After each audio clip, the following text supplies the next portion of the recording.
पल्लवी त्रिवेदी की कविताएं। पहली कविता। ये शहर दिन उगने तक जागा करता है।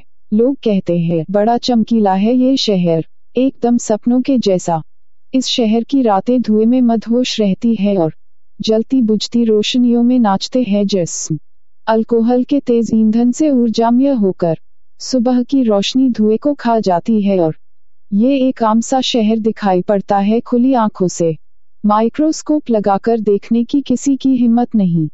इसकी आंतों में कुलबुलाते कीड़े नजरअंदाज कर दिए गए हैं। इस शहर की लंबी टांगें हैं जिनसे ये दिन भर चलता रहता है बिने थके। दो हाथ भी है जो थाम के रखे हैं अवाम को बरसों से। एक पेट जो समा लेता है इस भयानक भीड़ को अपने भीतर। ये भीड़ लगातार इसे रौंदती है।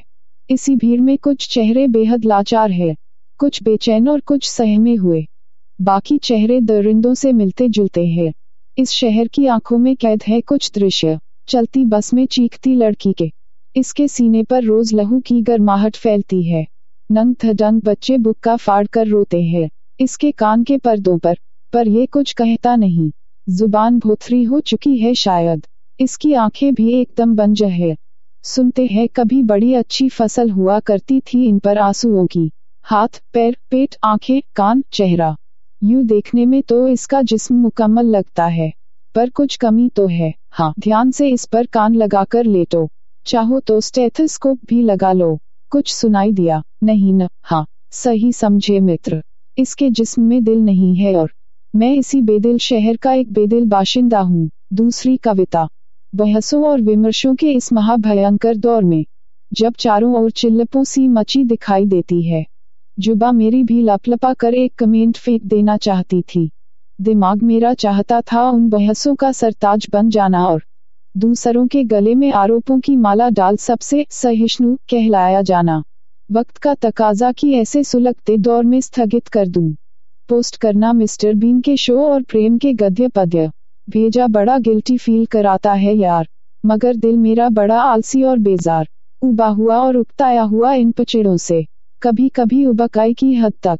यार दिल चल तू ही सही, अब के फिर तेरी ही सही। दिमाग को एक एस्पिरिन खिलाई और कंबल में दुबका कर सुला दिया।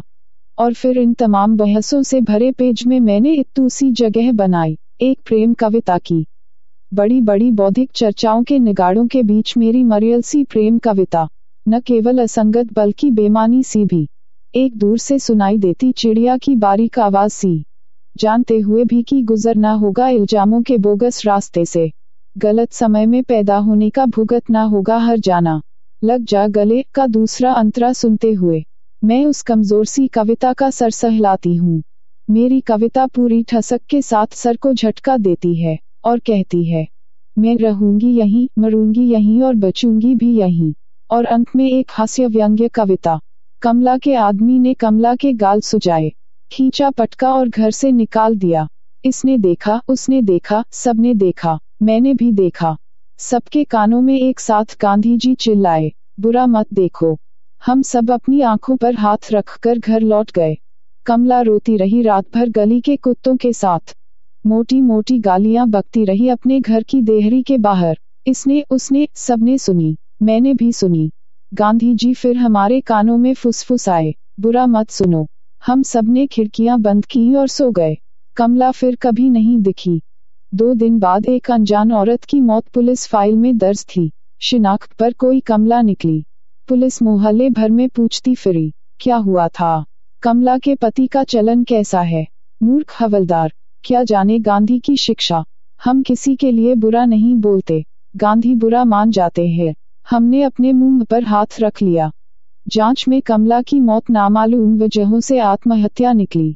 हमने अगले दिन गांधी प्रतिमा पर फूल चढ़ाए, ऐनक और चरखे को कवर फोटो बनाया, 3 बंदरों को शुक्रिया कहा।